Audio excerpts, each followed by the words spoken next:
Très bien, mesdames et messieurs, préparez-vous.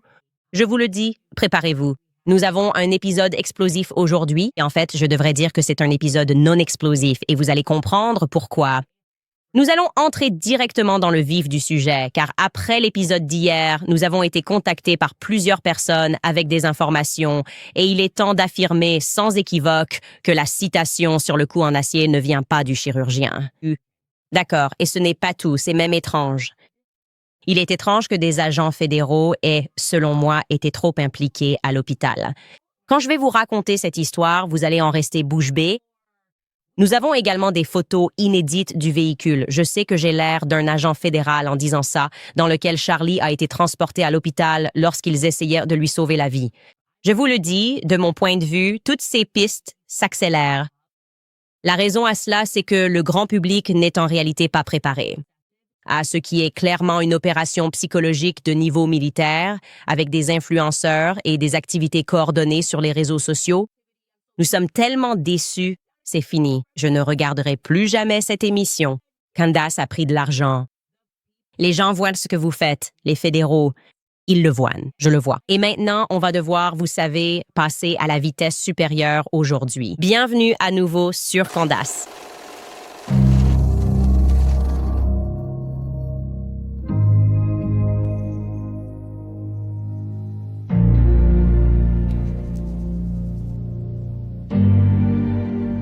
Ce que j'ai dit dans mes stories Instagram, si vous ne me suivez pas encore sur Instagram, est tout à fait vrai. En réalité, je n'ai jamais joué aux échecs, mais je pense que je suis une bonne joueuse. Je pense que je suis une bonne joueuse d'échecs dans la vie. Donc, j'ai gardé beaucoup de cartes près de ma poitrine. Et vraiment, c'est parce que j'ai compris tout au long de ce processus qu'il fallait séparer le bon grain de l'ivraie. Bien sûr, toutes les personnes à Turning Point USA ne sont pas mauvaises. Nous n'avons pas que des mauvaises personnes qui travaillent pour le FBI ou la NSA. Il y a des gens bien partout et il y a des mauvaises personnes partout. Donc, quand quelqu'un vous dit que tout le monde est bon ou que tout le monde est mauvais, vous ne devriez pas le croire. Eh bien, préparez-vous, les amis. Accrochez-vous. Par où commencer? C'est ce que je qualifierais clairement de désastre fédéral. Nous devrons peut-être même faire appel à la FEMA. C'est à quel point c'est un désastre et à quel point ça va l'être pour Kash Patel quand nous aurons terminé cet épisode. Parce que les empreintes fédérales sont partout. L'histoire de l'assassinat de Charlie Kirk, d'accord? Il n'y a plus moyen de le nier à ce stade. Rien de ce qu'ils disent n'a de sens. Ils nous ont raconté des mensonges, des déformations, et je pense que ce sont eux qui attaquent les gens, qui concluent raisonnablement que rien n'a de sens, d'accord? Notre intuition nous dit qu'il se passe quelque chose de plus grand et nous allons continuer à suivre cette intuition. Et ils se moquent de nous parce que nous disons que nous avons fait des rêves, que Charlie a été trahi, ou plutôt ils se moquent de moi. Beaucoup de gens ont en fait des rêves et ils m'envoient des emails à ce sujet tout le temps. Ça ne va tout simplement pas marcher. Vous allez perdre pied quand je vais vous révéler ces nouveaux faits. Donc, hier, je vous ai révélé qu'on m'avait dit cela. Andrew Colvett aurait soi-disant agi à l'aveugle lorsqu'il a tweeté la conversation qu'il avait eue avec le chirurgien. Maintenant, juste pour vous rafraîchir la mémoire, tout cela est arrivé parce que je faisais l'émission et que je disais « Ah, j'ai vu les images de dos et il n'y avait pas de sang ». Et puis, très rapidement, ce que je n'ai pas vraiment compris, il a tweeté ce long message à propos du coup de Superman. Et il met cette citation ici, citation, que le chirurgien a dit, citation, « Absolument, ça aurait dû traverser ». Désolé, revenez à la précédente. Absolument, la balle aurait dû traverser, ce qui est tout à fait normal pour une munition à haute puissance et à grande vitesse. J'ai vu des blessures de ce calibre de nombreuses fois et elles traversent toujours tout. Cela aurait pu abattre 1 ou 2 orignaux, un élan, etc. Ensuite, cette citation continue. C'était un véritable miracle que personne d'autre n'ait été tué. Son os était tellement sain et sa densité tellement impressionnante qu'il est comme l'homme d'acier. Ça aurait simplement dû traverser de part en part. Cela aurait probablement tué aussi ceux qui se trouvaient derrière lui. Et cela semble étrange pour de nombreuses raisons. Tout d'abord, la conformité aille pas. Pourquoi aurait-il parlé à Andrew Colvett? De plus, est-ce qu'Andrew Colvett l'a enregistré? C'est une citation assez longue. Pourquoi est-ce entre guillemets? Vous vous en souvenez mot pour mot? Et je peux bien vous dire que Ça a été un peu le bazar depuis. C'est un peu le début de tout, non? Si on est honnête, ce seul tweet a été le début de ce que j'appellerais la chute du masque fédéral. On a l'impression qu'ils nous servent de la bouillie depuis ce moment-là. Eh bien, je me sens maintenant prêt à vous révéler un peu plus d'informations, certaines que j'ai gardées pour moi, mais que les personnes qui me les ont données insistent désormais pour que je les révèle. Pour faire simple, et je vais dire prétendument ici, uniquement parce que je n'ai pas parlé directement au docteur Lee Trotter, mais j'ai bel et bien vérifié et j'ai confiance en cette source. Pour faire simple, jamais le docteur Lee Trotter n'a dit que le coup de Charlie avait arrêté quoi que ce soit. Le coup de Charlie aurait arrêté une balle de 30,06. C'est en réalité extrêmement embarrassant pour n'importe quel chirurgien d'avoir pu dire une chose pareille. C'est extrêmement embarrassant, d'autant plus qu'on nous dit qu'il viole le HIPAA pour faire sortir cette information dans une situation de très forte pression. Et en fait, vous l'accusez non seulement de ne pas être professionnel, mais aussi en quelque sorte d'être idiot.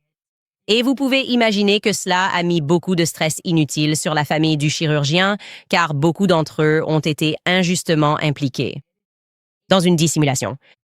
L'absurdité d'un tel récit, si vous mettez quelque chose comme ça sur la place publique, il y aura des retombées. Qui retombent sur le chirurgien, les autres médecins, les infirmières? Êtes-vous impliqué? Avez-vous essayé de faire tuer Charlie Kirk? Avez-vous participé à la mise en scène de tout cela? Pourquoi diriez-vous qu'il mangeait sainement, n'est-ce pas? Et il n'y a aucun médecin ou chirurgien qui dirait une chose pareille. Donc, pour le redire, la citation qu'Andrew Colbert a partagée sur son fil n'est absolument pas une citation directe du chirurgien.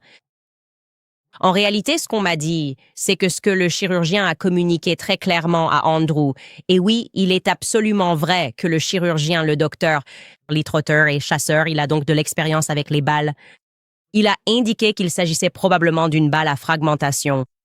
Maintenant, pour ceux d'entre vous qui ne chassent pas, qui ne tirent peut-être pas et qui ne connaissent pas le terme frangible, qu'est-ce qu'une balle frangible? Mais ça désigne une munition spéciale conçue pour se désintégrer en poudre au contact d'une surface dure. Cela réduit donc essentiellement le risque de ricochet. Au lieu de cela, la balle se fragmente, ce qui la rend plus sûre pour l'entraînement à courte distance. Ce n'est pas comme les balles traditionnelles qui sont conçues pour conserver leur masse. L'élément clé ici, c'est que cela élimine le risque de ricochet. Or, Andrew nous a aussi dit que la balle avait ricoché.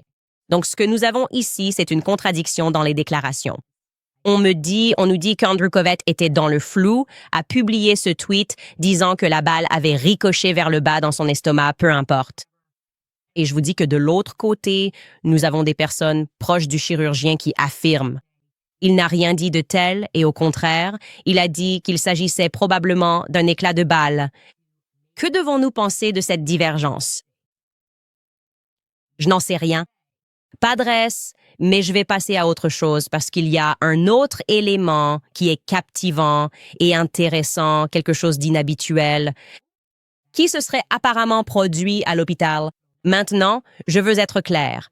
Non seulement j'ai entendu cela de la part de quelqu'un qui était à l'hôpital, mais une autre source, sans lien avec la première, m'a dit la même chose il y a quelque temps, et je n'ai pas pu le confirmer. Ils ont dit qu'un appel avait été passé à un DC et à l'hôpital. Et cela avait quelque chose à voir avec le corps de Charlie. Maintenant, comme cela me semblait aléatoire et qu'il n'y avait aucun moyen clair de vérifier que cela avait eu lieu, j'ai tendance à garder ça dans une boîte à part pour un éventuel suivi. Ça pourrait devenir intéressant plus tard. Eh bien, maintenant, c'est intéressant. C'est intéressant. C'est une autre personne qui me dit qu'il y a eu quelque chose de très inhabituel ce jour-là. Apparemment, Charlie est transporté à, je sais que je le prononce toujours mal, l'hôpital Timpanogos. Il est emmené d'urgence en chirurgie, c'est confirmé. Tout cela est vrai. Les théories du complot à ce sujet peuvent être écartées. Il a bien été emmené d'urgence en chirurgie. Il avait encore un pouls, et lorsqu'il a été déterminé que sa vie ne pouvait pas être sauvée, et qu'après que son plus proche parent, évidemment Erika, ait été informé, donc Erika n'est pas à l'hôpital. Pour être clair, quelque chose d'étrange s'est produit. Le chirurgien voulait faire ce qu'il fait toujours, n'est-ce pas?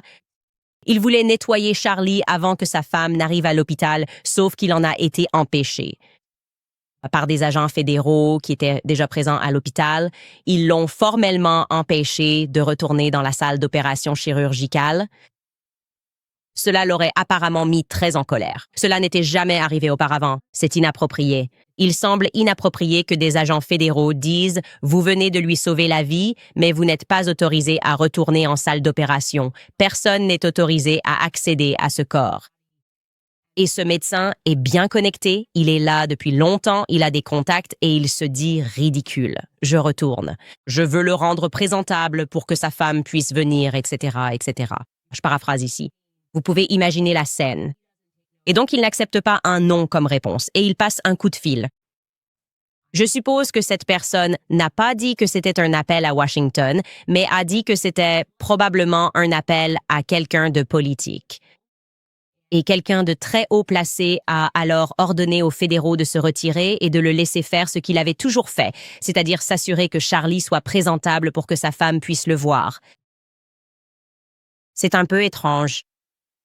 Étrange parce que nous sommes en pleine chasse à l'homme. On parle de 2 heures et demie, peut-être jusqu'à 3 heures après que Charlie ait été abattu. Et les fédéraux ne sont pas seulement à l'hôpital, ils essaient aussi de retirer les caméras à l'intérieur de l'hôpital. Comme nous l'avons appris, ils ont saisi les caméras ce jour-là, mais ils empêchent aussi le chirurgien d'accéder à une salle d'opération. Vous ne devriez pas être dehors en train de courir pour trouver qui est le tueur. Enfin, qu'est-ce qu'on fait ici? Qu'est-ce qu'on fait vraiment ici? Il y a une procédure. Pourquoi avez-vous besoin de protéger ce corps du chirurgien qui a essayé de lui sauver la vie? Ça n'a aucun sens. Mais il y a encore autre chose, d'accord? Honnêtement, je pense que ce que je vais vous dire en plus, c'est, comme je l'ai dit, je ne devrais pas dire explosif. Je devrais dire que ce n'est pas explosif avant que vous ayez le temps de digérer les informations que je viens de vous donner. J'aimerais aussi que vous entendiez l'histoire vraiment très intéressante de la façon dont ce que j'appellerais désormais le pistolet non-fumeur a en fait été découvert. J'adore les détails. Vous savez, j'adore les détails. Je suis quelqu'un de très attentif aux détails et ceux-ci sont amusants et intrigants, d'accord? Donc, l'histoire raconte, vous vous souvenez, l'histoire raconte que les policiers ont trouvé l'arme dans une zone boisée. Or, tout de suite, on a eu des gens, des étudiants, qui nous ont dit que même cette description est fausse, zone boisée. Non, ce n'est en fait pas la bonne topographie autour de l'UVU.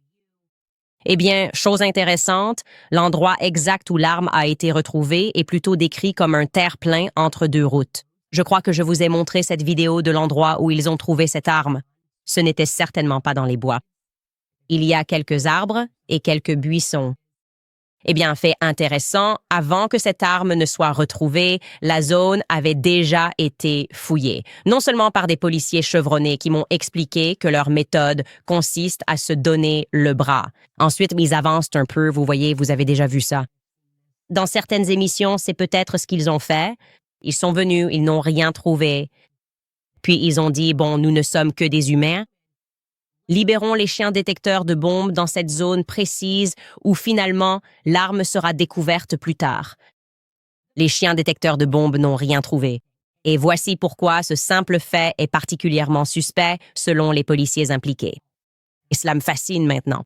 J'adore les anecdotes amusantes sur les animaux. Évidemment, nous savons tous que les chiens ont un odorat incroyable. Leur sens de l'odorat est, n'est-ce pas? Leur sens de l'odorat est littéralement jusqu'à 100 000 fois plus développé que celui d'un humain.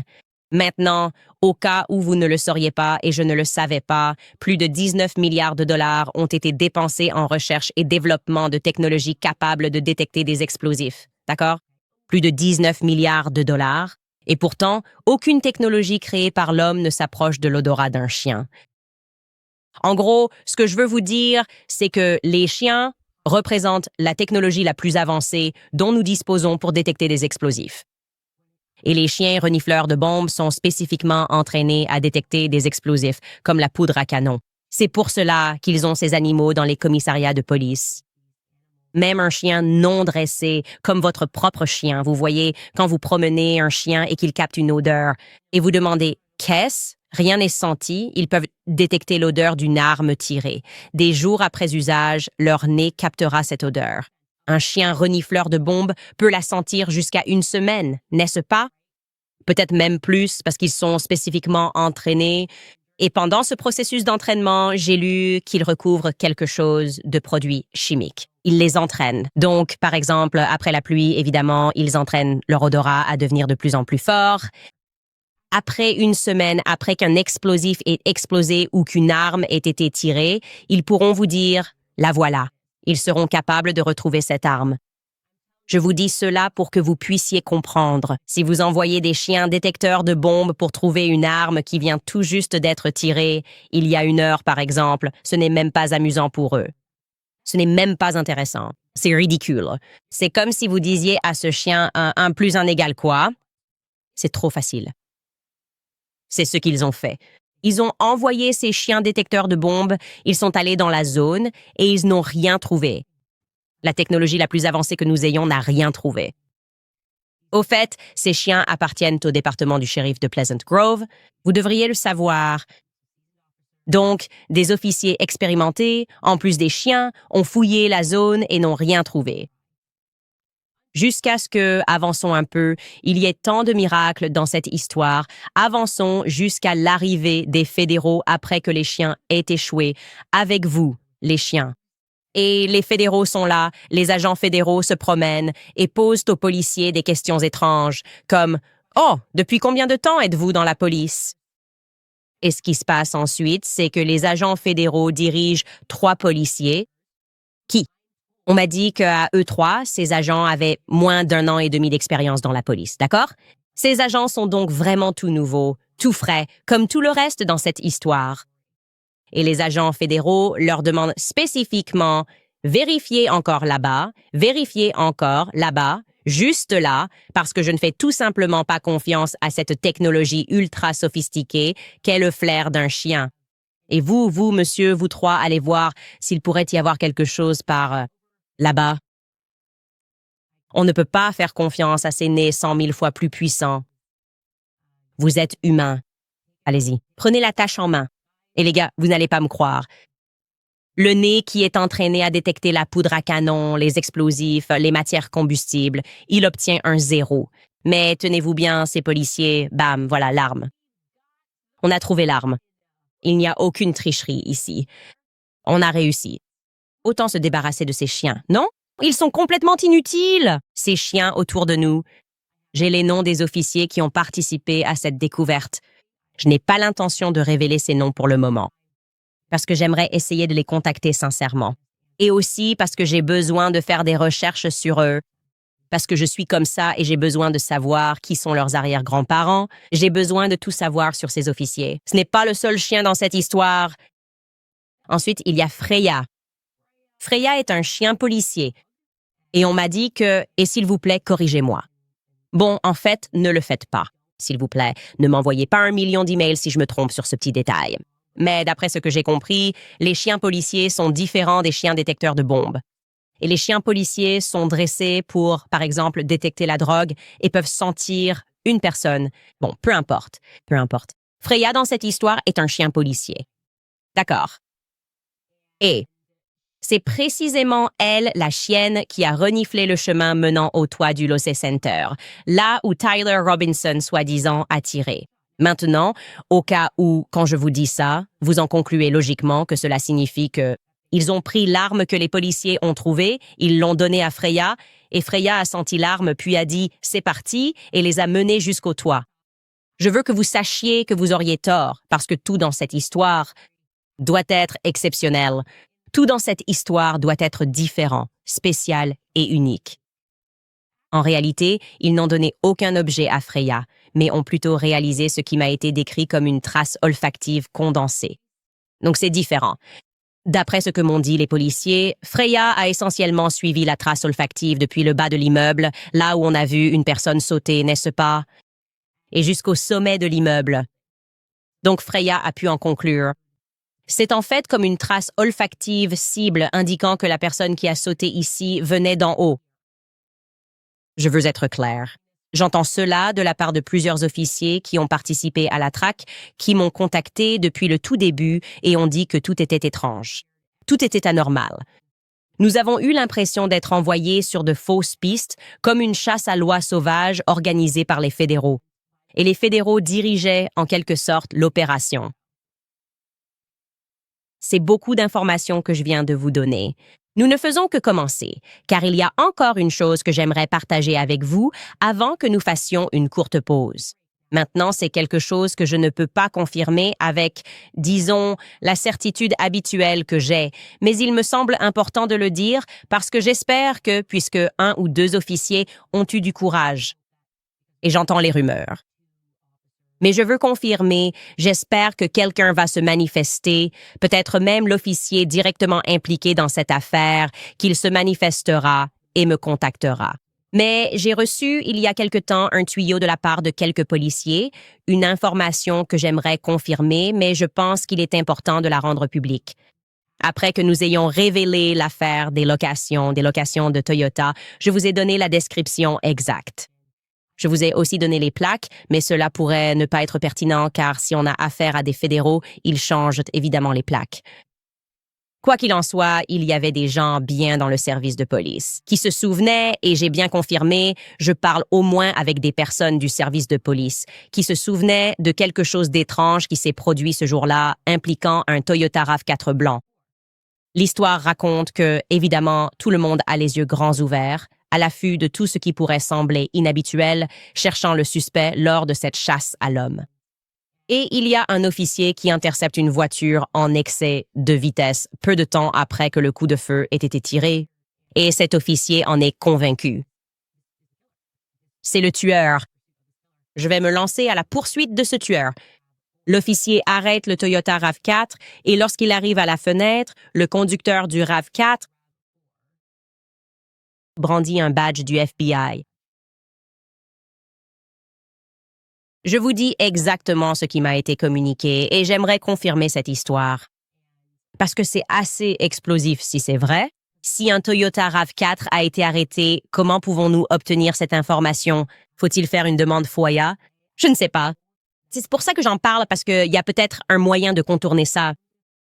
Je suppose que cet officier aurait dû avoir une caméra sur lui. Un agent fédéral s'est-il fait arrêter alors qu'il conduisait un Toyota RAV4? Encore une fois, cela aurait eu lieu peu de temps après le coup de feu. Donc, on parle probablement d'une heure maximum. Peut-être qu'on devrait élargir et dire, dans les 2 heures, un Toyota RAV4 blanc a été arrêté et un badge fédéral a été brandi, indiquant à l'officier qu'il ou elle était en présence d'un supérieur. Voilà pour ça. C'est la dernière semaine avant les vacances. On doit tout mettre sur la table. Leur comportement, l'absurdité de la situation et le fait d'être attaqué me fait comprendre une chose. C'est que nous sommes tout près de quelque chose. Et nous allons continuer à pousser. Nous allons faire une courte pause pour nos sponsors. Très bien. Quand ils redoublent pour promouvoir l'avortement, nous devons redoubler d'efforts pour soutenir la vie. Grâce à notre partenariat avec Preborn, nous pouvons sauver bébés et soutenir mères en besoin. Chaque jour, les cliniques Preborn sauvent centaines de bébés. Parce que lorsqu'une mère voit son bébé à l'échographie et entend ce petit battement de cœur, ses chances de choisir la vie doublent.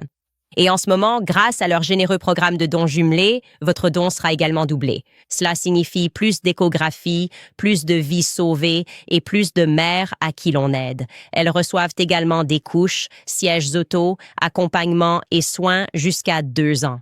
Si vous connaissez Preborn mais n'avez pas agi, c'est le moment. Leur travail est l'un des plus importants pour aider à guérir notre pays. Une échographie ne coûte que 28 $. Si vous pouvez donner 10 fois ce montant, vous devriez le faire. Visitez preborn.com/Candace. Encore une fois, c'est preborn.com/Candace. Je vous rappelle aussi American Financing, parce que les fêtes de fin d'année riment avec excitation et stress. Cadeaux, voyages, hausse des prix rendent facile de se sentir dépassé, surtout si vous utilisez déjà les cartes de crédit pour les besoins de base. Si cette dette s'accumule, sachez que vous n'êtes pas seul. Si vous êtes propriétaire, American Financing a créé le prêt Smart Equity, une solution intelligente pour remettre vos finances sur les rails sans renoncer à votre faible taux hypothécaire. Contrairement à une HELOC qui fluctue avec le marché, le prêt Smart Equity offre un taux fixe et un paiement mensuel prévisible. Utilisez la valeur nette de votre maison pour rembourser des dettes à taux élevés, libérer votre trésorerie tout en conservant votre prêt hypothécaire actuel. Il n'y a aucun frais initiaux pour savoir si vous êtes éligible. Vous pouvez appeler American Financing au 807 95 12 10. C'est le 807 95 12 10 ou rendez-vous sur americanfinancing.net/Owens. C'est americanfinancing.net/Owens.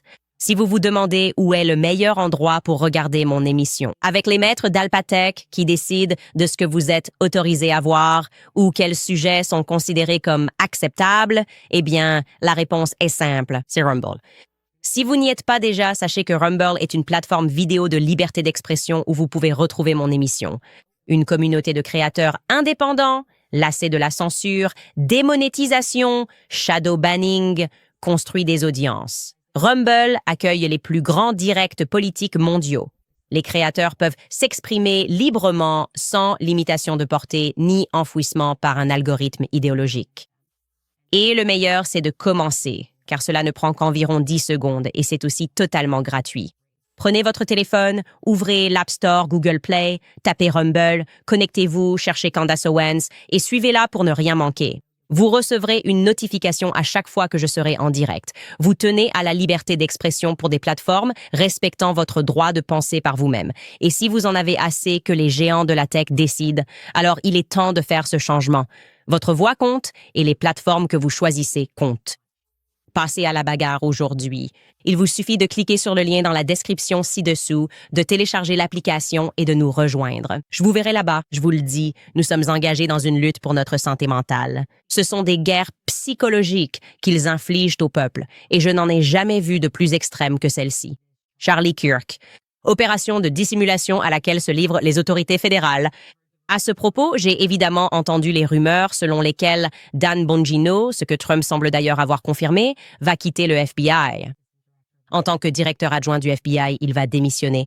Trump a dit qu'il pense que Dan veut retourner à son émission. Je pense que Dan s'est probablement rendu compte de l'ampleur de cette corruption. Je me demandais pourquoi Dan a été silencieux, je dirais même pratiquement silencieux, concernant l'affaire Charlie Kirk. Il n'a pas fait partie de ceux qui nous ont servi des mensonges. Et peut-être que son silence est en réalité une forme de dignité, comme s'il disait « je ne vais pas participer à ça ». Et il fait peut-être ce que Marjorie Taylor Greene a fait, en disant que tout cela est irrémédiablement corrompu, et il a l'impression de trahir le peuple américain, alors il va partir. Et peut-être qu'il pense qu'il peut mieux se battre derrière le micro. Et j'ai vraiment le sentiment que nous faisons déjà beaucoup ici, rien qu'en enquêtant sérieusement sur tout ça. Et quand je dis « nous », je parle sincèrement de vous tous, chez vous. Parce que j'ai l'impression qu'on commence tous à se rendre compte à quel point l'armée contrôle les choses, à quel point les sections de commentaires peuvent être manipulées.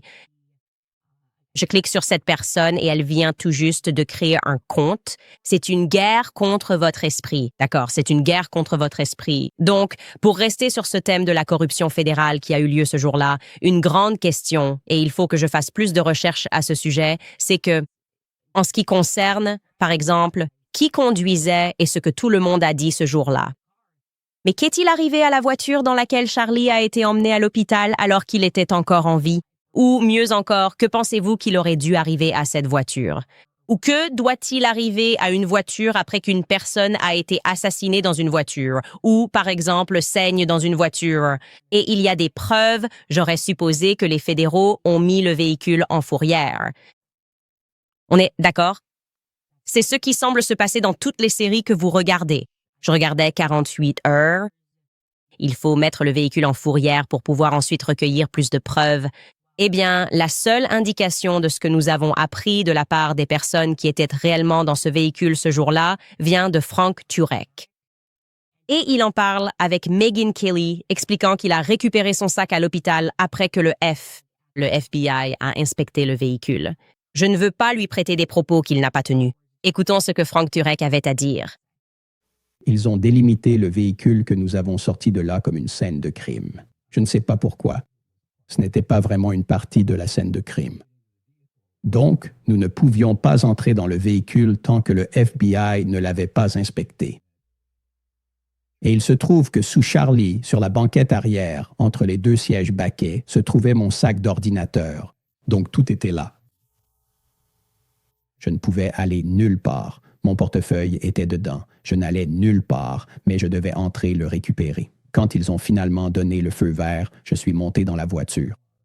Et en sortant mon sac, j'ai vu que le collier de Charlie avec une croix et des médailles était posé dessus. Et j'avais entendu dire qu'il le cherchait. Et donc le flic a dit « Ah, on cherchait justement ça. » J'ai dit « Je l'ai. » Alors je l'ai juste pris. D'accord. Donc, il explique qu'ils ont bien dit que c'était une scène de crime. Évidemment, il pourrait y avoir des preuves ici dont nous avons besoin. Ça me paraît logique. Mais il le laisse prendre son sac et le collier de Charlie, puis il s'en va. Et j'aurais supposé qu'ils allaient ensuite mettre le véhicule en fourrière pour une inspection plus approfondie, mais en fait, je me serais trompée. Ce qui s'est passé, c'est qu'immédiatement après, la voiture a été transportée dans une fourrière qui se trouve en fait juste au coin de l'hôpital. Et puis, à partir de là, le lundi, ils ont fait venir une autre dépanneuse pour emmener cette voiture, afin qu'elle puisse être nettoyée et immédiatement mise aux enchères. Maintenant, c'est inhabituel à 2 niveaux. Je vais vous dire quels sont ces 2 aspects. Le premier, c'est que c'était un véhicule de location, n'est-ce pas? Et même si un crime se produit dans un véhicule de location, surtout un tout nouveau de cette taille, en tant que propriétaire d'une agence de location, vous avez la possibilité de récupérer cette voiture. Vous avez évidemment la possibilité de récupérer cette voiture, de la faire nettoyer, vous allez refaire toute la moquette. Ce serait une perte énorme pour l'entreprise de simplement, vous savez, laisser tomber, peu importe, la vendre. Eh bien, apparemment, et je le dis bien, prétendument, le propriétaire de l'entreprise était en Californie à ce moment-là. Il reçoit un coup de fil et il dit simplement « Non. Je ne veux plus jamais voir ce véhicule dans notre agence. Je ne veux pas qu'il y ait de stress post-traumatique pour les employés de l'agence de location. Juste, débarrassez-vous-en. Vous pouvez le vendre et c'est tout. Il ne reviendra jamais ici. » Peut-être que c'est simplement une réaction bienveillante. Je suppose qu'il n'allait pas, vous savez, le ramener avec tout le sang de Charlie à l'intérieur. Mais la rapidité avec laquelle ce véhicule a simplement été cédé, mis effectivement aux enchères, est inhabituelle, surtout parce qu'ils n'ont même pas exigé que l'assurance vienne, ce qui aurait été logique. On sait comment ça fonctionne. On ne peut pas toucher, même si on va dire « Peu importe, je veux me débarrasser de ce véhicule ». Vous devez avoir plein de photos et de preuves et l'assurance doit être envoyée. L'assurance doit évaluer les dégâts du véhicule. Je ne sais pas qui paiera les réparations avant la vente, mais l'assurance doit être envoyée. Rien de tout cela n'est arrivé. D'accord, c'est juste, pouf, terminé. Les fédéraux l'ont vu. Tout se passe à l'hôpital. Les fédéraux sont vraiment à cet hôpital et puis c'est fini. Je trouve ça très étrange. J'ai 6 photos de l'intérieur de ce véhicule. Nous sommes indécis à ce sujet et je ne sais pas ce que vous en pensez concernant YouTube et le fait de montrer ça ou si on va devoir le mettre sur le site web quand on publiera tous les journaux de bord des avions égyptiens. Je ne sais pas, enfin, qu'est-ce que vous en pensez, les gars? Je te laisse décider, Marc, si on le fait ou pas. Et si on le fait, montre-le évidemment avec un avertissement pour les spectateurs. Les gens ont déjà vu des scènes de crime aux informations. Devrait-on le faire? Qu'en penses-tu? Tu penses qu'on pourrait en montrer une qui n'est pas trop sanglante? Ouais. D'accord, ouais. Je pense que la rangée du fond est probablement la meilleure. C'est juste pour que vous sachiez qu'on n'invente pas le fait qu'on a ces photos. On les a. Nous avons ces photos et elles racontent une histoire. Et je pense qu'il est important de partager ces photos avec les gens, ce que je vais faire. Quand je parle d'enquêteurs, je veux dire des mamans détectives et des enquêteurs sur le terrain qui se sont penchés sur cette histoire et qui n'acceptent pas la version bâclée des fédéraux. Je pense que c'est une bonne chose. On peut sortir de là pour que vous puissiez voir. C'est intéressant. Et ça raconte, je pense, ça permet de rassembler plus de pièces du puzzle. Je pense qu'on a besoin de savoir où chacun était assis dans cette voiture, ce que chacun a dit. Je sais qu'il y a des personnes comme Nora qui ont déjà fait ce travail et j'ai l'intention de collaborer avec elles, juste pour m'assurer que tout a du sens, d'accord? Maintenant, pour changer de sujet, parce que ce que j'essaie vraiment de dire et ce que j'ai clairement exprimé depuis le tout début, c'est que je pense que les fédéraux sont impliqués. C'est ce que je pense. J'ai vraiment le sentiment que les fédéraux sont impliqués. Tout ce qu'ils font, tout ce que nous apprenons, tout ce que je sais me le confirme. Ils sont allés là-bas pour tout dissimuler, pour tout couvrir, y compris en envoyant les US Marshals sur une fausse piste. Les Marshals ont été envoyés dans une chasse aux indices sans fin. Tout le monde, la police, tous ceux qui étaient là ce jour-là, disent que les fédéraux n'agissaient pas normalement. On n'a pas vraiment l'impression qu'ils voulaient résoudre le crime, mais plutôt créer des obstacles, y compris financiers. Dire on les a attrapés, puis se rendre compte que ce n'était pas la bonne personne. Oh, peu importe, on s'est trompé. C'était pour empêcher les gens de vraiment découvrir la vérité. Qui a tué Charlie Kirk dans ces heures cruciales qui ont suivi le coup de feu? En réalité, il tentait de perturber les choses, et je le crois vraiment. Donc, comme je vous l'ai dit hier, et ne vous inquiétez pas, chaque jour qui suit, on va vous balancer des révélations. Mais je ressens vraiment qu'il y a eu une intensification de ce que je vous dis depuis le début de l'année. Il y a des bots militaires. Ce sont des bots de niveau militaire qui sont en ligne. Je les ai vus à l'œuvre, après le 7 octobre. J'ai vu ces bots de niveau militaire quand ils voulaient être annulés depuis l'Australie. J'ai simplement reconnu le schéma de ce qu'ils font. Ils disent « Ah oui, c'est tous à peu près la même chose et c'est juste fait pour s'immiscer dans votre esprit. » Mais nous avons remarqué cette augmentation de l'activité des bots après que nous avons commencé à parler de Fort Huachuca. On a parlé de Fort Huachuca, on a parlé, tu sais, de ce type. Il est convaincu d'avoir vu Brian Harpole. Et on commence à parler des avions égyptiens. Tout cela s'est passé le même jour. On commence à avoir une image. Et ça semblait vraiment pertinent qu'ils pensent être tombés sur, tu sais, cette réunion finale, tous sur le pont la veille. Et au début, les gens pensaient, mince, je crois que quelqu'un essaye peut-être de manipuler Candace. Et ensuite, nous avons pu vérifier son histoire. Des personnes qui sont actuellement en poste là-bas. Bon, maintenant, je voudrais, et c'est un extrait plus long, mais je pense que c'est important parce que nous avons traversé tout ça. J'essaye de vous montrer qu'il y a cette activité étrange d'avions qui se rendent sur cette base. Je veux maintenant vous faire écouter ce long extrait de Baron Coleman. Il a fait une très bonne vidéo en expliquant et en aidant les gens à comprendre ce que cela signifie. Quand vous voyez cet indicatif d'appel SAM sur un avion qui vole, en particulier depuis Andrews, en dehors de Washington, D.C. Et je vais passer ce long extrait de Baron Coleman en espérant qu'il ne m'en veuille pas. Pour avoir utilisé son contenu. Écoutez bien. Eh bien, ce soir, je peux confirmer qu'après l'émission de Candace hier soir, j'ai commencé à faire des recherches et ce que j'ai découvert m'a sidéré. Je ne sais pas qui a contacté Candace ni s'il est crédible, mais je sais ceci. Si cet homme ou quelqu'un d'autre monte une opération contre Candace et essaie de la piéger dans une histoire qui ne tient pas la route dans le but ultime de détruire sa réputation, ils ont inséré un élément de preuve clé dans l'histoire qui donne beaucoup de crédibilité à ce qu'il a dit. Cet élément de preuve clé est un jet utilisé exclusivement par très peu de personnes. Et ces personnes sont des membres de la famille présidentielle, des membres du cabinet et des généraux de l'armée au Pentagone, comme les chefs d'état-major interarmées. Et ce jet était présent à l'endroit où aurait eu lieu la réunion de haut niveau, la veille du jour où Charlie a été tué. Je regardais Candace Owens cet après-midi, donc je sais qu'elle a parlé de la présence du jet.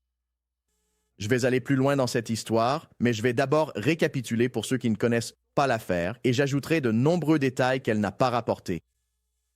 Le vol était une mission aérienne spéciale. La mission aérienne spéciale de l'US Air Force existe pour assurer un transport sûr et sécurisé aux plus hauts responsables de notre pays. Réfléchissez. Président, vice-président, membres des familles présidentielles et vice-présidentielles, membres du cabinet, parfois des délégations du Congrès. Ce jet en particulier était présent à l'endroit de cette prétendue réunion le matin du 9 septembre, un jour avant la neutralisation de Charlie Kirk. Et ce jet avait récemment ramené, par exemple, la famille du président Trump de leur résidence d'été à Bedminster, dans le New Jersey. Je vais vous montrer cela dans un instant. Ce vol a eu lieu après la fête de l'indépendance. C'est donc un jet important. Je vais vous donner un rapide aperçu de ce qu'on appelle les indicatifs d'appel SAM, SAM, pour Special Air Mission, car cela va être important lorsque nous examinerons les journaux de vol de ce jet. Un indicatif d'appel Special Air Mission est une désignation pour les missions de transport aérien transportant le président, le vice-président, la première dame, les secrétaires du cabinet ou d'autres VIP désignés par la Maison-Blanche. Lorsque le président est à bord, l'indicatif radio devient instantanément Air Force One. Mais l'indicatif téléphonique pour le contrôle du trafic aérien sur les plans de vol et sur les radars est enregistré sous la forme SAM suivie de 3 chiffres. Nous allons en parler dans un instant. Lorsque le vice-président est à bord, l'appareil devient Air Force 2. Mais encore une fois, l'indicatif d'appel enregistré est normalement SAM suivi de 3 chiffres. La même série d'indicatifs SAM est utilisée pour d'autres membres du cabinet, comme le secrétaire d'État, le secrétaire à la Défense et la première dame, lorsqu'ils voyagent en jet. Et parfois, vous verrez un indicatif très rare, vraiment très rare. C'est SAM 000. Parfois, vous verrez un 001 ou un 002. Mais lorsque vous voyez des zéros en tête de l'indicatif, en particulier 000, cet indicatif est hautement sensible. C'est lorsque la Maison-Blanche ou l'US Air Force veulent rester volontairement vagues sur la liste exacte des passagers. Concernant le manifeste exact des passagers, le 25 août 2025, soit 15 ou 16 jours avant que Charlie Kirk ne soit tué, il y a eu un vol sur ce jet depuis Washington, D.C., vers Colorado Springs avec cet indicatif important et rarement utilisé, SAM 000. Quiconque a volé sous cet indicatif extrêmement sensible, SAM 000, le 25 août, est parti de la base commune Andrews pour se rendre à Colorado Springs, siège du 10e groupe des forces spéciales. L'avion est resté à Colorado Springs pendant 3 heures, puis il a volé vers Las Vegas où il est arrivé à 16h48, heure locale. Las Vegas, vous vous en souviendrez, est la ville où réside le directeur du FBI, Kash Patel. D'accord. Il ne fait que relater les faits. Il n'y a rien ici. Il n'y a aucune sous-entendu là-dedans. Plus tard, il essaie juste de réfléchir tant que c'est encore légal, je suppose. Et il répond, « Eh bien, on ne sait pas où, J.D. Vance. » C'était ce jour-là. Je peux confirmer, j'ai fouillé les dossiers. J.D. Vance était à Washington. Ce n'est pas Trump, ce n'est pas J.D. Vance. Cela nous permet donc de creuser, de nous recentrer et d'essayer de comprendre qui était ce Sam, ce très grand Sam, lors de la mission des forces spéciales aériennes. D'accord. Il mentionne Kash Patel. Nous n'avons pas accès à l'emploi du temps de Kash Patel, mais ce vol, comme il le dit, arrive à Las Vegas. Nous allons vous montrer cette trajectoire de vol, la voici. Et je vais aussi vous expliquer pourquoi cette date du 25 août est particulièrement intéressante lorsque je l'intègre dans ma petite chronologie bien ordonnée. Maintenant, comme nous examinons des données et des fuseaux horaires, je vais faire intervenir Marc pour qu'il explique. Ce voyage du 25 août et comment les indicatifs d'appel changent, ce qui est encore plus fascinant. Merci d'utiliser le terme approprié pour cela, Marksplaining. Donc, le 25 août, laissez-moi passer en plein écran pour que tout le monde puisse voir. Donc, le 25 août, il vole vers Las Vegas et atterrit à 16h48, heure locale, sous l'indicatif SAM 000. Puis, le lendemain, le 26, il quitte Las Vegas en tant que vol Reach 658, départ à 15h14. Vous voyez le tiret à la fin, là. Cela indique que les données du transpondeur étaient manquantes avant l'atterrissage à Colorado Springs, que vous pouvez voir sur la carte ici. Laissez-moi faire défiler vers le bas et vous pouvez voir que il atterrit là-bas à une heure inconnue à cause de cette anomalie de données. Ensuite, il décolle en tant que vol SAM 658 pour retourner à la base commune Andrews à Washington, D.C. D'accord. Et donc, quand vous voyez cela, quand vous voyez l'indicatif d'appel passer de RCH à SAM, est-ce que j'ai raison de dire que cela signifie qu'il s'agissait de quelqu'un d'important? Et ensuite, il y avait quelqu'un d'extrêmement important qui soit est monté à bord, soit est descendu. Sam étant ce super VIP, comme Baron Coleman vient de l'expliquer.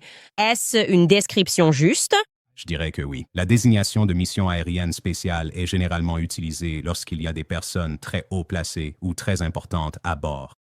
Reach, c'est un peu comme s'il n'y avait personne d'important à bord. Je ne veux pas dire personne, mais quelqu'un qui n'atteint pas ce niveau d'importance.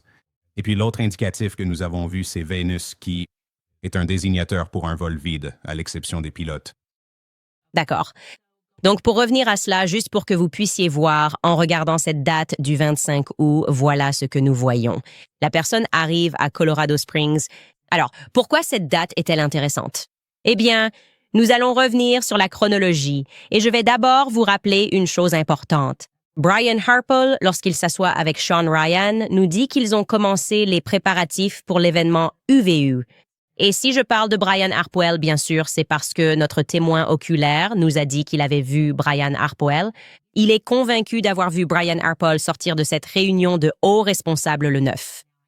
Maintenant, je ne peux pas confirmer ce qu'il a vu, mais je peux examiner ce que Brian Harpwell a déclaré publiquement depuis que les événements se sont produits. Et il souligne particulièrement cette date du 24 août comme étant celle où ils se sont préparés pour l'UVU. Écoutez Brian Harpwell dans ses propres mots chez Sean Ryan. Combien de jours avant étiez-vous sur place? En général, il y a le processus d'autorisation et tout ce qui se passe en coulisses. Et puis, il y a des questionnaires à remplir, ce que nous faisions auparavant. Il y avait beaucoup de travail administratif. Et donc, vous savez, un peu comme dans l'armée, ce que vous faisiez, on crée des formulaires pour dire « obtenons ces informations à l'avance ». Et ainsi, nous avons un processus de duplication afin de pouvoir le confirmer. Donc, nous avons commencé notre première fois avant celle-là, le 24 du mois précédent. Et donc, cela a commencé avec des discussions difficiles, des réunions. Vous avez commencé ça le 24? C'est ça. Et nous faisons, ça fait 2 semaines, au moins. Non, ça a commencé avant ça, avec la collecte de renseignements et tout le reste. Mais les discussions difficiles, le partage d'informations, les conférences téléphoniques, les feuilles de données. Et nous avons mis tout cela sur une frise chronologique dans une application afin que tout soit accessible. Et chaque personne qui travaille sur ce projet peut voir toutes les informations qui arrivent. C'est un modèle de commandement décentralisé pour l'entreprise. Ainsi, n'importe qui peut prendre des décisions pour le bien du client ou de l'équipe. Donc, tout est mis sur cette application. Donc, quand je le reçois, ils le reçoivent aussi. Et quiconque collecte ces informations les reçoit. Il n'y a pas de rétention. Il n'y a pas de contrôle dessus. Donc, la première information est arrivée le 24, puis le partage d'informations a commencé. Maintenant, pour être très clair, je ne suggère pas que Brian Harpwell, évidemment, il ne va pas être SAM ni RCH, mais je fais juste remarquer qu'il dit cela. Le 24, c'est le jour où ils ont commencé ce processus de collecte de renseignements pour l'événement UVU. Il se trouve aussi que c'est exactement la date à laquelle l'opération Valhalla Strike débute entre les civils et l'armée. Cela s'est produit le 24 août et s'est terminé le 27 août. Je vais vous montrer cela maintenant, sur les chronologies, afin que vous puissiez le voir. Alors, le lendemain, le 25, nous avons ce personnage très important qui décide de s'envoler pour Colorado Springs. Et ensuite, ce personnage important prend un vol pour Las Vegas. On peut supposer qu'il descend de l'avion. Il ou elle, mais je vais dire il ici. Je ne sais pas pourquoi. J'ai l'impression que c'est juste. Il va descendre de l'avion à Las Vegas et soudainement, ce vol va devenir un vol RCH. D'accord. Donc, quelqu'un de moins important que notre SAM initial. Je trouve cela très intéressant. Je trouve cela captivant. Et quand j'ai dit ça à Harry, j'ai demandé, est-ce possible que ça ait été un haut responsable fédéral? Il a répondu, oui, c'était assez clair qu'ils essayèrent de l'empêcher, d'où leur panique. Pour éviter qu'ils voient qui sortait de cette réunion. C'était ça la manœuvre. C'est ce dont ils avaient peur. Il a dit qu'il y avait un agent fédéral infiltré ou que cela aurait pu être un agent secret du service de sécurité. Il y avait autant de 06 de lieutenant-colonel, ce qui, pour moi, signifie que c'était une réunion de niveau Pentagone. Tout ce qu'il a dit a été vérifié. Je vous le dis, nous avons plusieurs emails de personnes qui sont actuellement en poste là-bas. On m'a peut-être clairement fait comprendre que, Candace, je sais que tu ne connais rien à l'armée, mais tu devrais savoir, en particulier concernant Fort. Huachuca, c'est une base de renseignement. Ce n'est pas l'endroit d'où l'on va faire décoller des avions de chasse après une attaque terroriste. C'est là qu'ils forment les membres de la communauté du renseignement pour des missions secrètes. C'est pour cela que c'est important. Ils ont confirmé que ce bâtiment, il a dit, ce type a vraiment la meilleure ou la pire chance au travail qui soit. Et il sort tout juste de son accord de confidentialité de 25 ans et tombe sur une autre, ce qui pourrait être, on garde ça ouvert, une autre opération fédérale. Donc, je pense que c'est important et j'ai hésité à le faire pour une autre raison. Je pense que nous devons permettre à cet homme de raconter son histoire et d'expliquer de qui il s'agit. Et il est convaincu que ce qu'il a vu ce jour-là est exactement ce qu'il pense s'être passé, puisque tout ce qu'il m'a dit jusqu'à présent s'est vérifié. Je le trouve incroyablement, ou plutôt, je devrais dire, je le trouve vraiment très crédible. Il est très crédible et il est très sincère. Et je pense que ça aide. Je ne veux pas être l'intermédiaire. Je ne veux pas être l'intermédiaire et vous dire que ce type est crédible. Je veux que vous ressentiez la même chose. Quand il raconte ce qui s'est passé, comment il a été interrogé et ce qu'il a ressenti quant aux raisons de tout cela, je veux que vous reconnaissiez son expérience. Je l'ai contacté et je lui ai dit « Écoute, c'est notre dernière semaine dans l'émission. Veux-tu venir raconter ton histoire ?» Et il a dit « Oui. » Et évidemment, je pense qu'il nous faut en savoir plus sur la localisation de Brian Harpo. Et je peux vous dire que je sais maintenant exactement sur quel vol il était lorsqu'il est revenu de Tokyo. C'était ça que j'avais mal compris. J'ai dit « Oh, eh bien, Tokyo devait forcément avoir eu lieu en même temps. » Je me suis trompée. Évidemment, parce qu'on gagne tellement de temps en revenant, on a l'impression de voyager à rebours dans le temps. En réalité, il atterrit à Los Angeles sur un vol direct depuis Tokyo, arrivant à Los Angeles à 18h45. Le 7 avant de continuer vers Dallas, arrivant là-bas très tôt le matin du 8.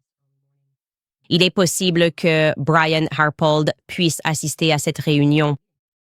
Fort Huachuca, c'est tout juste possible. Donc, nous allons continuer à creuser ce récit en particulier parce que, comme je l'ai dit, je ressens ici une panique qui est très réelle.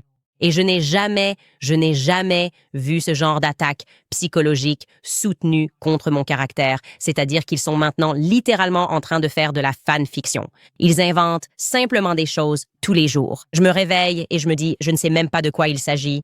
Rien de tout cela n'est vrai. Et j'ai compris que c'est parce qu'ils veulent épuiser notre énergie. Ils veulent que nos ressources soient utilisées à combattre des idioties. Et nous sommes là à répondre à chaque petite attaque. Et nous ne nous concentrons pas sur les échéances, la transmission de ces informations et la prise de contact. Nous devrions uniquement consacrer notre temps aux plaines égyptiennes et à ce qui s'est passé sur la base de Fort Huachuca. Rien d'autre. Évidemment, d'autres choses comptent. Tu as des informations sur ce qui s'est passé le 10 septembre, ça compte. Mais c'est là que réside leur panique. Ces deux choses-là, c'est très clair. C'est là que réside leur panique. Et nous avons on vient juste de finir, il ne reste plus qu'un avion, SubTV, qui avait les journaux de vol les plus longs pour les avions égyptiens. Je voulais juste peaufiner ça avant de le mettre sur notre site web, mais ça va être... je sais que je t'ai dit qu'on ferait ça aujourd'hui, mais on va repousser ça à demain, parce que je me sens confiant d'affirmer que ces avions égyptiens sont liés à Israël, et cela explique totalement la panique générale. Donc nous avons, de grands jours qui nous attendent, les gars. Nous allons demander à ce type de vous donner son témoignage. Et c'est très controversé, mais c'est la vérité, et nous devons la suivre. Et nous allons aussi rendre cela accessible pour vous. Peut-être que je pourrais même le mettre en ligne ce soir sur candysawens.com. Et je pense aussi que je devrais partager les photos de l'intérieur de la voiture. Aux personnes qui ont enquêté là-dessus et qui ont eu le sentiment que les choses étaient réelles. Et nous allons faire une petite pause ici avant que je réponde à certaines de vos questions et commentaires. Très bien, une question pour vous. Avez-vous des arriérés d'impôts ou peut-être n'avez-vous pas déclaré vos impôts depuis des années? Eh bien, si c'est votre cas, c'est le moment de régler vos problèmes fiscaux. Avec le débat national autour de l'abolition du système d'impôt sur le revenu, l'IRS contre-attaque et prouve qu'elle est là pour rester en devenant plus agressive que jamais. Ils envoient plus d'avis de recouvrement, déposent plus de privilèges fiscaux et collectent des milliards de plus qu'au cours des dernières années. L'IRS peut saisir vos salaires, comptes bancaires, sécurité sociale, retraite. Ils peuvent même saisir votre maison. Si vous devez ou n'avez pas déclaré, l'IRS agira. En réalité, il s'agit de savoir quand ils agiront. Actuellement, Tax Network USA offre un appel de découverte IRS gratuit pour vous montrer où vous en êtes et ce qu'ils peuvent arrêter avant qu'il ne soit trop tard. Il sera trop tard. Leurs programmes et stratégies peuvent vous faire économiser des milliers de dollars, voire éliminer votre dette si vous êtes éligible. Ne commettez donc pas l'erreur de vous représenter ou d'appeler l'IRS. Renoncer à vos droits peut vous coûter plus cher. Ils ne le sont pas de votre côté. Protégez-vous de la bonne manière avec Tax Network USA. Commencez le processus pour régler vos problèmes fiscaux une bonne fois pour toutes. Appelez le 1-809-58 000 ou rendez-vous sur tenusa.com/Candace pour votre appel de découverte gratuit avec Tax Network USA. C'est tenusa.com/Candace. Je vous parle aussi de Nimi Skincare, vous savez que je les adore. Il fait froid dehors, décembre est là, le temps est sec. Si vous êtes comme moi, votre peau le ressent probablement. C'est la période de l'année où nous avons besoin d'un coup de pouce pour garder notre peau hydratée, saine et éclatante. J'adore ce que fait Nimi Skincare à Noël, parce que pendant que toutes les autres marques marchent sur des œufs en essayant d'être inclusives avec leur message de joyeuses fêtes, Nimi dit non. Joyeux Noël. Tout leur site web est décoré pour Noël. C'est lumineux, c'est joyeux, c'est sans complexe. Et je suis totalement pour. Alors, si vous vous demandez ce que j'utilise personnellement en ce moment, les hivers du Tennessee ne plaisantent pas avec ma peau. Ça devient vraiment sec. Donc, j'utilise la Sunshine Tallow Cream de Nimi, que j'associe avec le Buzzin' Tallow Balm, et ma peau n'a jamais été aussi douce. Pas de sécheresse, pas de gerçure, une hydratation riche dure toute la journée. Leurs formules propres, simples, efficaces, elles font d'excellents cadeaux pour les femmes aimant les soins de la peau. Aussi, maman, sœur, fille, vous pouvez en prendre. Vous me remercierez plus tard. Voilà le deal. Vous pouvez utiliser le code Candice10 et vous aurez 10% de réduction sur votre commande. C'est nimiskincare.com. Encore une fois, c'est nimiskincare.com. N'attendez pas pour offrir à votre peau les soins dont elle a besoin cet hiver. Faites-vous plaisir, prenez quelques cadeaux et soutenez une marque qui a réellement des valeurs en cette saison de Noël. Je regarde le chat en direct sur YouTube en ce moment et les gens commentent à quel point X est presque insupportable. Parce que c'est rempli de bots et tous disent la même chose. J'aimerais qu'on puisse les aider. C'est évident quand ça ressemble à des éléments de langage. Comme si 1 million de personnes, tout à coup, voulaient dire la même chose. Elle s'est vendue. Son énergie n'est plus la même. Et puis quand tu vois Tim Pool et Nick Fuentes qui disent c'est fini pour elle. C'est terminé. Ça rend juste la chose très évidente pour le public. Vous pourriez être plus sophistiqué dans ces opérations. Quiconque les dirige devrait probablement être remplacé. Tu sais, faites-moi venir. Je vais vous dire genre un peu trop. Il faut baisser le ton avant que les gens réalisent que ce sont des bots militaires. Et d'ailleurs, depuis combien de temps je vous le dis dans l'émission? Pendant que tout le monde adorait Elon Musk, j'ai dit « Elon Musk a remis X à l'armée ». Je parle de bots militaires depuis toujours, et je suis content que les gens commencent à s'en rendre compte. C'est juste que la réalité, c'est que libérer l'oiseau, c'est peut-être le mettre sur une base de renseignement. Je ne sais pas, mais c'est frustrant. C'est frustrant parce que ça ne nous permet pas de communiquer les uns avec les autres quand on doit faire face à des fermes de bots. En fait, réfléchissez-y, ce sont comme des soldats. Ce sont des soldats bots qui travaillent en ligne et la cible, c'est toujours nous. Mais j'ai l'impression qu'on est en train de gagner. Je ne sais pas. Je suis incroyablement optimiste. D'ailleurs, le commentaire numéro 1 de l'épisode d'hier, c'est que la transparence ne se trouve jamais dans les réunions privées. C'est là que les accords se font. Eh bien, c'était ma seule option. Je suis toujours prêt à avoir une conversation transparente. Vous pouvez mettre ce commentaire. Vous pouvez coller ce commentaire sous un épisode de Turning Point USA. Pas ici. Je suis toujours prêt à parler à n'importe qui. Ils voulaient calmer le jeu, organiser une réunion privée. C'est entièrement leur choix. S'ils veulent que je revienne pour une discussion plus transparente, j'irai dans l'émission de Charlie Kirk. Vous pouvez me poser toutes les questions que vous voulez. Je veux dire, vous savez comment je suis. Je préfère simplement tout communiquer. C'est juste que c'est mieux. On se sent mieux. Cette personne écrit « Vas-y Max, magnifique. Nous voulons tous connaître la vérité, mais nous prions pour ta sécurité. » Oui, nous recevons aussi énormément d'emails de personnes qui nous demandent « Que faites-vous pour la sécurité? Pouvons-nous vous aider pour la sécurité? » En fait, nous avons créé quelque chose pour les gens qui ne veulent peut-être pas acheter notre super équipement. Oui, nous avons plein de super équipements que vous pouvez trouver sur le site web, mais si vous souhaitez simplement faire un don pour soutenir notre sécurité et ce que nous faisons, vous avez désormais cette possibilité. Vous pouvez aller sur candiceowens.com/support. Et ce sont évidemment des conversations très sérieuses que nous avons, car Charlie vient tout juste d'être assassiné en plein jour. Et j'ai l'impression que tout le monde fait plus ou moins comprendre qu'ils veulent moi et Tucker. Vous ne voulez pas être cité en même temps que Bibi Netanyahou, et ils deviennent de plus en plus virulents dans leur rhétorique sur ce qu'ils veulent faire à ceux qui ne soutiennent pas Israël. C'est très effrayant, mais en même temps, je sais qu'il est nécessaire que les gens réalisent à quel point ces sionistes sont profondément mauvais. Ils dissimulent, attaquent les personnes qui essaient de découvrir la vérité, attaquent leur réputation. attaquent leur famille, et je pense que ces gens sont très dangereux. Je veux être clair, je pense que ce sont les enfants des bolcheviks qui sont dans ce pays. Ce sont des trotskistes et ils utilisent les mêmes méthodes psychologiques. C'est pourquoi je dis, sortez vos enfants de ces écoles. Elles sont dirigées selon une méthodologie soviétique.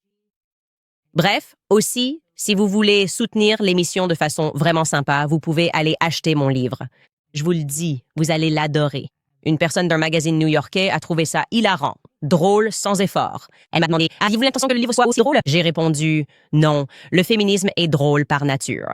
Quand on réfléchit au féminisme et à ce que nous avons fait en tant que société, ça devient hilarant. » Vous pouvez l'acheter sur makehimasandwich.com ou l'ajouter à votre panier Amazon pour la saison de Noël. Des exemplaires dédicacés sont disponibles uniquement sur CandaceOwens.com. Bon, revenons à vos commentaires. Cette personne écrit « Opération Mockingbird, tout n'est pas ce qu'il paraît. Piers Morgan semble naïf quand il avale la propagande de la Fed sur JFK. J'ai rencontré Piers Morgan ce matin. Et je pense que c'est moi et Piers Morgan. C'est notre truc. Comme à la fin de chaque année, il a une autre émission. Et il me dit « Tu es folle. Tu es ridicule. » C'est n'importe quoi. Ce n'est pas arrivé.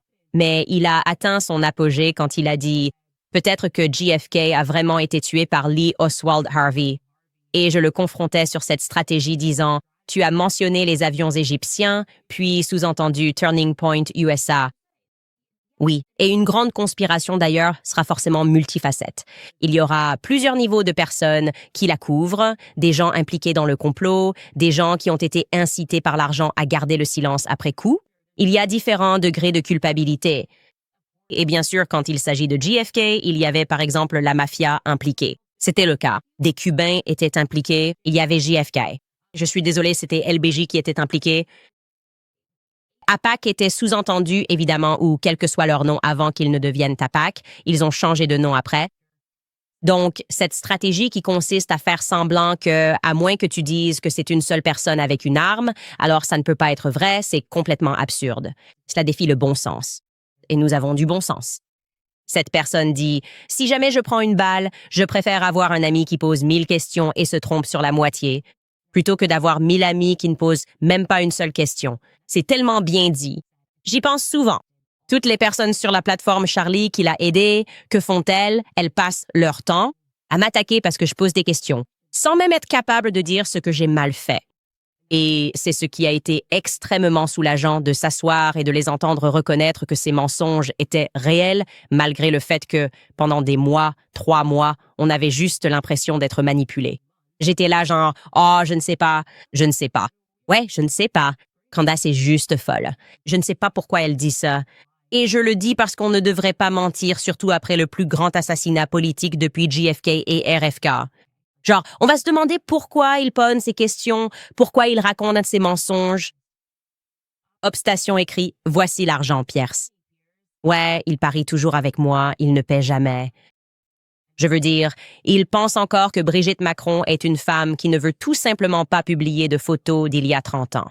Elle déteste vraiment les caméras et « Oh oui, je sais, j'ai tous ces enfants. Je les ai élevés. J'ai été enceinte et ils sont nés à des dates d'anniversaire, mais je ne veux pas publier de photos de moi depuis plus de 30 ans. » Non, c'est vraiment nimp, les gars.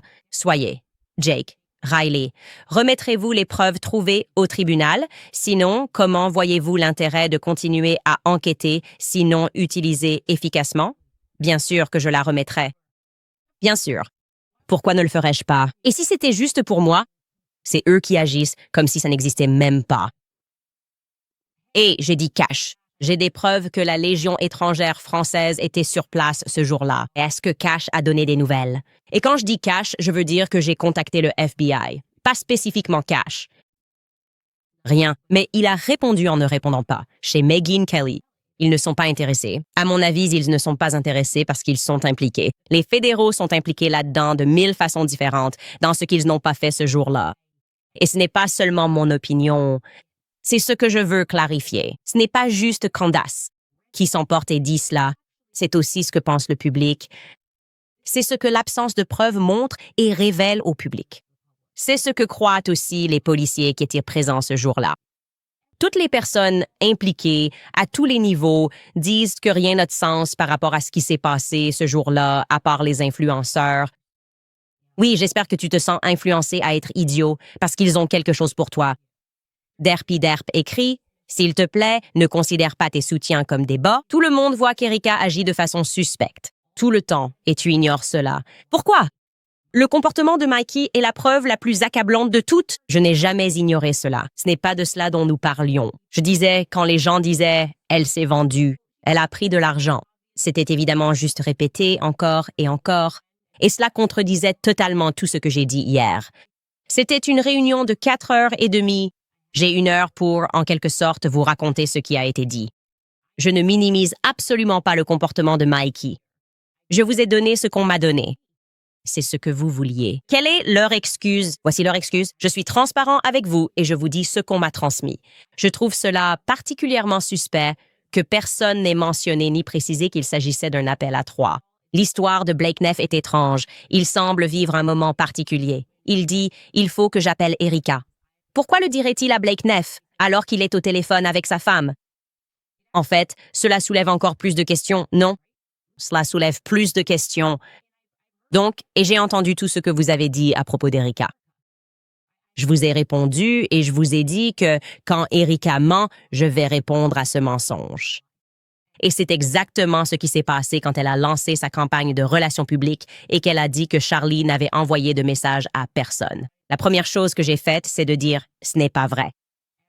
Tout ce qui est dit et qui n'est pas vrai, je vais répliquer « c'est simplement là où j'en suis ». Donc, restez honnête et vous n'aurez pas d'ennemis en moi. Corey écrit « Oh, désolé, j'ai raté cette personne ». Donna écrit « Prières exaucées ». Dan Bongino a démissionné. Candace et Dan devraient peut-être travailler ensemble sur quelques émissions. Je me demande ce qu'il sera autorisé à dire. Je vais supposer qu'il a dû signer un accord de confidentialité très étendu, peut-être d'une durée de 25 ans, et j'espère qu'il le violera. Parce que je pense qu'il se retire pour une raison. Je ne pense pas. Je crois que son âme était compromise avec l'affaire Charlie Kirk parce que Charlie Kirk était un ami de Dan Bongino. Il était aussi un ami de Kash Patel. Et il semble tout simplement assez dépourvu d'âme en ce moment. Et j'aimerais savoir quel était son emploi du temps. Si nous pouvons placer Kash Patel, si vous pouvez nous aider, placer Kash Patel le 9e. Si vous pouvez nous aider, placer Kash Patel le 25 août. Pour que nous puissions dire, comme je l'ai fait lorsque Baron l'a dit, je pense de manière très responsable, vous savez. Où était Donald Trump? Où était J.D. Vance? J'ai trouvé J.D. Vance en compagnie de Donald Trump dans un restaurant de Washington ce soir-là. Je crois qu'il était environ 6 heures. Ils ont été photographiés. Et pareil pour moi. J'aimerais pouvoir dire où se trouvait Kash Patel. Et j'aimerais savoir qui était ce Sam dans l'avion. Car comme vous le découvrirez, et je vais m'arrêter là après ceci, mais comme vous le découvrirez prochainement, un des membres du Congrès. Que notre Harry, son ancien nom était Harry, j'ai failli dire son nouveau nom, qu'il va de toute façon révéler, mais il pense avoir vu sortir de cette réunion, s'est avéré être un député du Congrès de Las Vegas. Donc je me dis, d'accord, était-il alors, quand il est revenu, en train de déposer quelqu'un? Est-ce comme ça qu'ils se connaissent? Est-ce que c'est Las Vegas? Encore une fois, je ne peux pas le confirmer parce que je n'étais pas là, ce ne sont pas mes propres yeux. Donc vous allez devoir l'entendre directement de sa part et voir, à vous de voir si vous le trouvez crédible ou non. Bref les amis, c'est tout pour aujourd'hui. Un épisode plutôt explosif. On se retrouve demain.